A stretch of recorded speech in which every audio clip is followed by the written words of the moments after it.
Hello, everyone. My name is Tarisha McDuffie, and this is my presentation on the decline of the Mali Empire, a journey from riches to rags. So, we're going to talk about the founder of Mali, Sundiata Keita, and I actually broke down his name into acronyms that kind of explains who he was as a leader. He was very strategic, noble, determined, inspirational. He started his own empire. He was very accomplished, which people loved about him because he was able to start his own empire. He was unyielding, which means he never let pressure bring him down. He was very astute. He was able to understand things very clearly and explain it to others. He was tenacious, which is one of my favorite attributes in a person because they were very firm to what they believed in and they cling to it. Now we're going to talk about Sundiata and what he was known for. So the number one thing he's known for was that he was the founder of the Mali Empire, which I spoke about on the previous slide. Sundiata grew up having physical disabilities. There was something wrong with his leg. He had a limp. And at that time, to have any type of disability, you were frowned upon. So he was able to overcome that disability and he used that power within himself to then go off and enter the Battle of Karina, which is when he was able to build the Mali Empire because he won the land from the ruler of Karina at that time. People look up to him. Because of what he did, he created a legacy, which was amazing. Because of him winning his battle and started the Mali Empire, he was very much praised for his leadership and people wanted to be like him. After Sundiata started the Mali Empire, he decided that he wanted to expand his empire like anyone else would want to do. More land, more power, right? So one of the places that he took over was Timbuktu, which was known for its major trade and scholarship and culture system. Gao, another important city along the Niger River, which served as another major trading transportation because it was by the river. Djenne, known for the Great Mosque, one of the buildings that still stands up today in Timbuktu, which is pretty amazing. So he took that one over too. And that helped him with terms of trade, culture, and scholarships within the Mali Empire. Kaumbi Sale, the capital city of Ghana Empire, was also taken over as well. And the Niger River Valley, which was another big location that Mali was able to overcome, which also was part of the by the Niger River, which they use for trading purposes. Gold and salt mines was also really big, and that was used as well to expand Mali financially. At this time in history, it was really hard to acquire African American history, especially time previous to today. And there was only one major way that history got around with what was going on in Africa before the European contact, and that was through griots, which were ancient storytellers who just passed on stories from generation to generation. If you look in the photo on the slide, on the top right-hand corner are adult griots dressed in their traditional robes. Underneath is children griots dressed in their traditional robes as well. So griots came at all ages. You didn't have to be a specific age to be a griot. Why was it so difficult to acquire history? We have oral traditions, which means that a lot of the griots that were passing on the stories from generation to generation died off and didn't get a chance to tell their story. We have colonial disruptions, which means that the Europeans came in and they decided they wanted to stop telling the story, stop telling the history, not let people know about it, keep it a secret, throw it away, hide it, do everything they can to stop people from learning about it, which we're still dealing with today. The fact that there weren't a lot of written records, like, for example, there was a situation in the past where in Egypt, they burnt down a library and lost a lot of African history. So that's one of another major reasons. And the language barriers within different cultures in Africa, because not everyone spoke the same language or had the same culture. So it was hard to pass on information. So these are two pictures of Mansa Musa, which is one of the richest men in the world, who also was one of the people who ran the Mali Empire. On the right side, it's actually a very old traditional drawing that was made of a presentation of what Mansa Musa looked like on his journey, known as the pilgrimage to Mecca, which Islamic people would call the Hajj. And on your left side was one of my favorite photos of Mansa Musa that I can find online, where it really looks like a realistic version of him and all the people that he traveled with, the gold that he traveled with, the amount of horses he had with him. And I'm going to go more into detail of what that means in the next slide.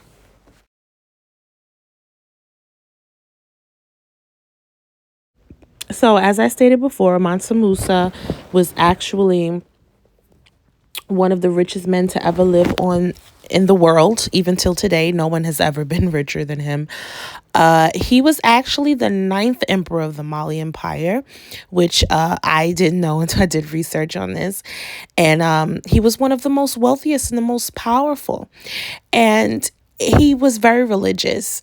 And when he did turn to Islamic, he chose that he wanted everyone to know like how serious he took his religion. And because of that, he decided to go on his pilgrimage to Mecca, which is a very prestigious event that a person who is very strong to the Islamic faith would take if they had enough money to do so. And he traveled with hundreds of people, hundreds of horses, thousands and tons of pounds of gold. And he was giving it out on his journey. He wanted people to know who he was, what he stood for, that he had money and he was important and he had power and his empire was the best. And what better way to do that than to go on a tour around the cities that you're closest to, that you want to take control over, or that you are controlling, and letting them know, like, I'm serious. I'm the business, and here's some money while I'm on my journey to let you know it doesn't bother me. So here I go into a little bit more detail of what exactly the pilgrimage to Mecca was. Mansa Musa took his in the 14th century. Like I said, he was showcasing his wealth, being generous, giving people gold, which actually brought down the value of gold because so much people were given gold to the point that it lost its significant value. But like I said, it was actually a religious journey more than anything, known as the Hajj. And it's a pillar of Islam. Muslims take it who are physically and financially able to. And the purpose of Mansa Musa was journey, the pilgrimage that he took was to let people know that he was serious about his Islamic faith and his religion. And he also, wanted people to know who he was and that he had money. Now, the picture that you see, I chose it because it was like a beautiful depiction, I think, of the journey. It's just like a whole bunch of people, a whole bunch of horses, a whole bunch of gold, just like a large group of people traveling along with him on this journey. And I wouldn't be surprised that he picked up more people on the way. But I found it very interesting and very devoting of him to devote himself to the religion and take this journey that took months because there was no airplanes, no cars. He just got on a horse and he traveled. So on this slide, I talk about the Great Mosque of Timbuktu, which I told you is a building that is still standing to today in Timbuktu in Africa. And Mansa Musa approved this construction because once he won the war and was able to take over the town, he decided that he wanted to build something that was going to be long lasting and devoting to his religion, which was to be Islamic. And it was more than just a religious temple. It was also a place for cultural activities, and it was like a library. It was a place where you can learn things. Scholars went there, intellectual people went there. It was like a college, I want to say, like a modern day college area. It wasn't like an actual school setting type of thing, but people were exchanging knowledge to each other. There was architectural people that came there too, that spoke about building things. People with wealth came and they spoke about money dynamics at that time. And it was a very important building and still is a very important building to Africa and the Mali Empire. There are a little small list of reasons as to why the Mali Empire was as wealthy as it was. One of them was the trading routes that they had and the trading materials that they traded, which were very popular at that time, being gold, salt, ivory, and one that stood out to me the most was slaves. I didn't know the Mali Empire traded slaves until I did research and found that out. There was a lot of cultural exchanges done there as well as educational contributions. So people learned different cultures and they also learned different educational values. The number one trade that Mali had his foot in was the trans-Saharan trade routes, which were major trade routes through North America and Middle East regions that traded all the top things that I just mentioned previously. So it was more than just gold that made Mali the wealthiest empire in the world. Right here is some photographs that I took at a museum in Detroit that depicted what trading looked like at that time. On the right-hand side, it is two European people and an African person and another African person that spoke both the European language and the language of whatever empire that African person was from. And they traded simple things like rings, spoons, cloth, pieces of salt, which today would look pretty funny, but at that time they were valuable items. The middle photo is actually a depiction of shackles that were used to shackle slaves at that time.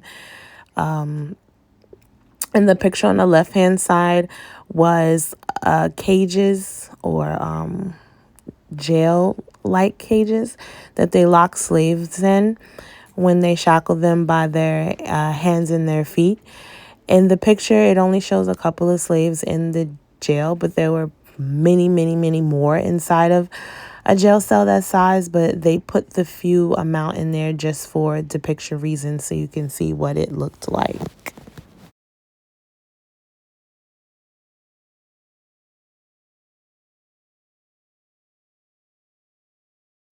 In the next slide, you're going to see a video of what it looked like underneath the boat with the slaves planked on top of each other. And it's a small amount just so you can get a general idea of what it's like. It was way more people packed in.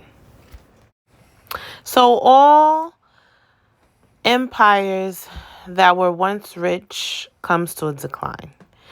How did the Mali Empire decline? Well, number one was its economic decline.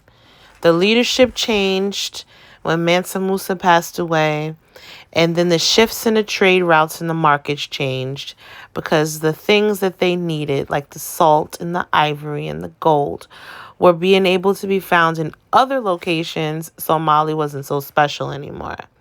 And because of that, they lost key trade imports as well. There were environmental changes where there were droughts and desertification, where crops was not able to grow due to the lack of water and resources. Mali today is actually extremely overpopulated, and there is a limit number of jobs. There are families with minimum of 5 children in each household, and no one's working. They can't afford food. There's poor health care and education places out there. It's hard to get to school. There aren't enough schools. They don't have enough money to put them in school. They don't have enough money to fund books and things that they need for school. The number one moneymaker in Mali is agriculture, and the agriculture is not improving due to the desertification, and the droughts. Crops aren't able to grow. So if you look in the picture on the right side on the bottom, you can see an example of desertification and how the crops are dying off because there's no water and there's no resources that it needs for the crops to grow, for people to have jobs to work in that field, which is a major field in Mali today. I want to thank everyone for sticking around and listening to my amazing presentation, and I hope that you learned how Mali went from riches to rags. And I also want you to unlearn historical truths and unveil truths, decolonization, and African history of factual narratives. Basically, I want you to know the truth about Africa. I want you to know the truth about your history as an African American or as any race, to know the history of Africa. And it's much more than what you thought it was, and never stop learning. And if you have any questions, feel free to ask. Thank you.